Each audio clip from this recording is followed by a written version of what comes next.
Continuing where I left off, the polarized dance. If we must dance, we cannot dance because we already have chosen not to enter the floor from a dance mentality. We cannot dance if we are forced to dance because we have chosen to be forced.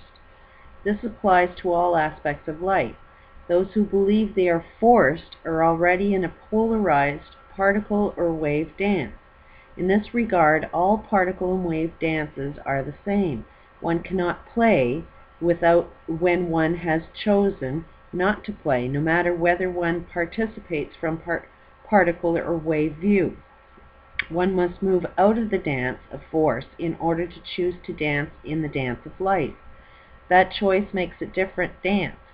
It was this challenge that helped transform the Soviet military. Those free to dance can choose to dance in finite particle dances with all the passion of particle dancers. But since they have a sense of who they are, independent from the dance, they act more as intelligent, eternal beings. They cannot be defined by the dance's boundaries or rules. This affords them an extra dimension of freedom within the dance. One cannot be addicted to freedom and still be free. The mind that is addicted has given up freedom and entered a polarized dance. The way out of any polarized dance is to access one's full potential self.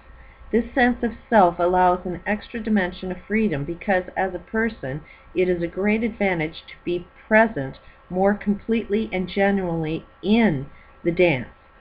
Since holodynamic dancers do not define themselves by the dance, they know who they are and they cannot become addicted. They also know who the other people are and they bond more concretely with them. They can be present with others, participate in the dance more freely, remain at choice point, and relate more concretely than those defined by the dance. Those who define themselves by the dance or their participation in the dance are not able to be the dance.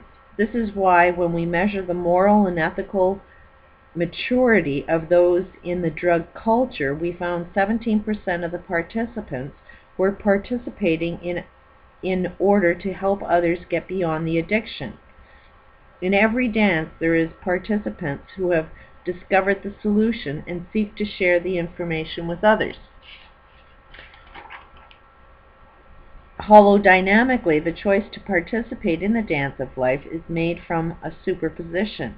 Choice exists before the dance begins, while the dance is going on, and after the dance is ended. Choice exists beyond the confines of space and time.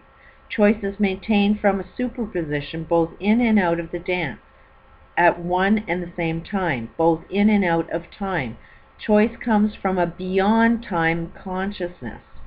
The intended use of force, for example, in an invitation to dance that can be accepted or rejected, the choice is not from linear or wave thinking, but from knowing the beginning and the end of all such dances and their impact upon the entire field of the multiple worlds. It is not just the dance being chosen. It is a choice to allow one's own influence to enter the field in a specific way so as to shift the field into multiple dimensions of space-time continuum. So your influence definitely impacts the way the whole entire globe works. The angel with flippers.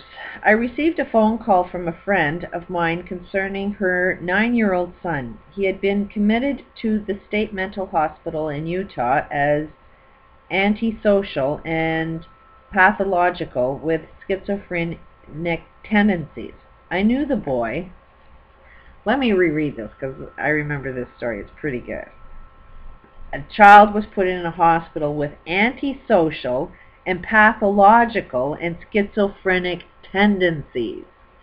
I've said in my videos before that we were going to diagnose a few psychopaths. This is kind of understanding a bigger picture.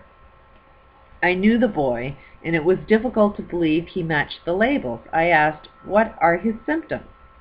She replied, "He has been pulling knives on young girls and raping them." No, she. I was okay, let me read that. "What is his symptoms?" She replied, "He has been pulling knives on young girls and raping them." I was traveling at the time, but rearranged my flight schedule and dropped in to see him. This happened to be at the same hospital where we had emptied out more than 80% of the population a few years earlier. So I was met at the door by a psychiatrist who, shaking his finger in my face, said in very stern voice, "You can have 1 hour." He then turned around and walked away. I don't know if this is in a different, the other book, or whether he does get into this.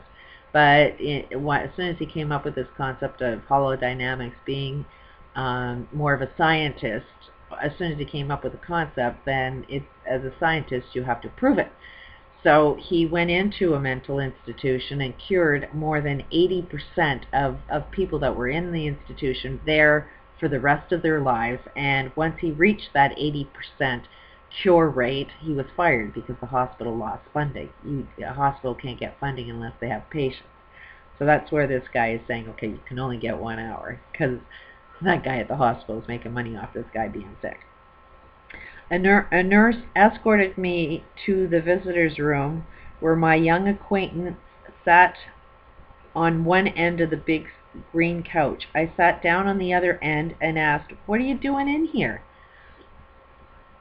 "I've been bad," he said, and pulled up the center pillow of the couch. He half hid his face behind it, peering with eyes wide over the top. Did it feel good?" I asked, smiling a little. He thought for a moment and replied with a grin, "Oh yeah, it was natural, this conversation with him." "When did the good feeling start?" he asked. "When I pushed the button on my friend's dad's VCR. This was the new information his mother had never mentioned." "What happened?" I continued. "I saw a man doing things to girls that looked like more fun than I had ever had," he reported. "Can you remember what this fun feels like?" I wanted to know. I was looking for that deeper dimension of consciousness where holodynes are formed. "Sure," he explained. I waited a moment. "Does it have a color?" This was my invitation to him to enter the dimension of holodynes. "Yeah," he paused. "It's black and brown. It's," he paused again, "like a big hairy beast with a collar around his neck and chain." "Where does the chain go?" I inquired. Suddenly his face screwed itself into what looked like sheer horror. He gave out a loud gasp as he clambered under his couch pillow, shaking from fear. I waited a moment, and then I stuck my head under the pillow where I could see him eye to eye, and asked, "What is it?" "It's the devil," he cried. He was generally in a state of fear. "Is that fun?" I laughed. But he's big, and he's all red, and he's got feet like a goat." He was shaking all over. "Really?" I replied. Then, dropping my voice, I asked him, "You want to know a secret?" He dropped his eyes, but I looked straight at him with a kind of twinkle in my eye. "What?" he finally stammered. "The devil can't do anything to a person who chooses to love him," I declared. "Really?" he whimpered. "Sure, just be friendly and ask him what he wants."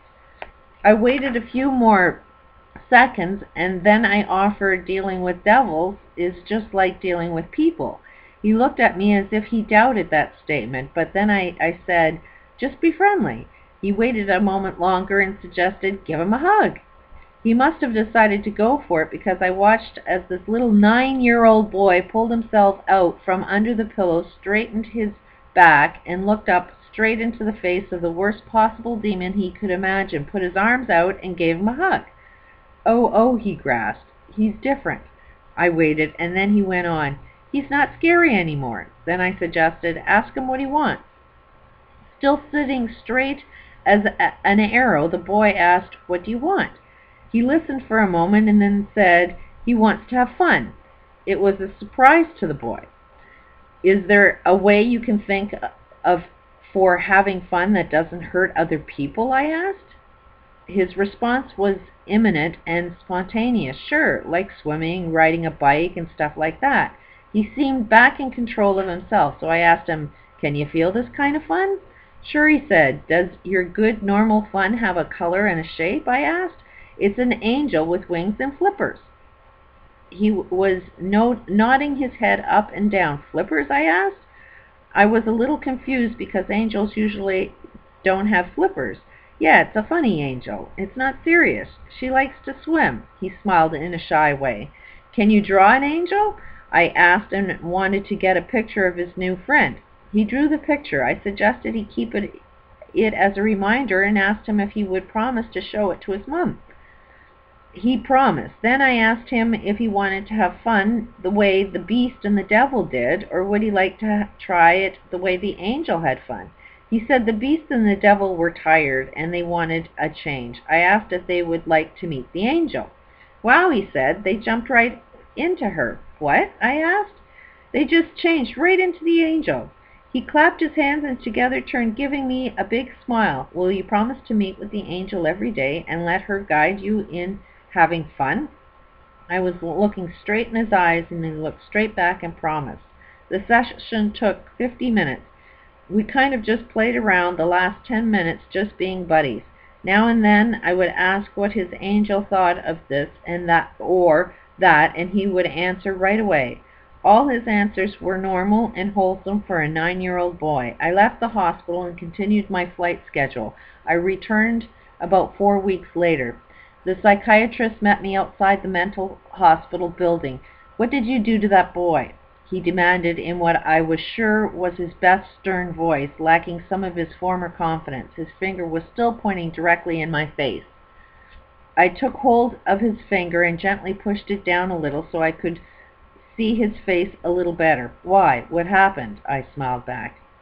"He's been a perfect angel ever since you came." I laughed, but he continued. "Before that time he was hitting every person he could lay his hands on. He was a total psychopath. Now he's a normal, good kid." "What?" His voice broke into a small, pleading tone of a child. "Did you do? I want to know." "Let's go talk to him," I suggested. I put my arm around the shoulders of the psychiatrist as we walked together in the building. I told him what I could as he walked from the first to the 3rd floor. I promised to send him a copy of my book of holodynamics and invited him to attend some training sessions. He asked if he could observe while I visited the boy. I told him it was all right with me, but I affirmed I didn't think there was much left to do. "This is more of a follow-up call just to see how he's doing," I explained. As we entered the room, the boy jumped up and ran to me and threw his arms around me. There wasn't much to do. He was well again. They let him out of the hospital about 3 weeks later. I tried to explain to the psychiatrist that the boy's living information systems, or holodynes, had been triggered by the pornographic video at his friend's house. His desire for fun had created the quantum coherence with the video that had taken over his mind. To shift the field required accessing the extra holodyne and knowing how transformation can occur within a field of love. It was a young man's dance with the devil that only a holodynamic mind could really understand.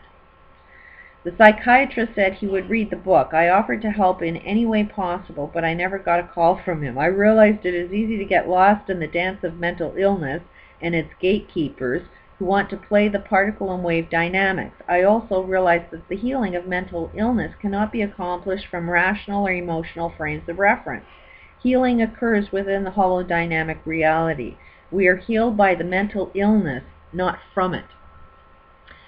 And this is what's going on with like these elites, is they are hanging on to a story that's been told past their generations. Their genetics has taught them a story that doesn't make any sense whatsoever. They're dancing with the devil. And we throw out these negative energies, this fear, and as long as we get into that fear, we develop, survival instincts that just make us evil. That's why you will turn into what you hate, because hate is evil. Hate is negative energy. And to dislike something to the point where you have such emotional wave feelings in any event means you've turned into it. So it is like, nobody, religion especially, doesn't want you to hug the devil, hug evil, but yet love of the devil and just wanting it to play a completely different game is the way out of this ticket. I'll continue in another video.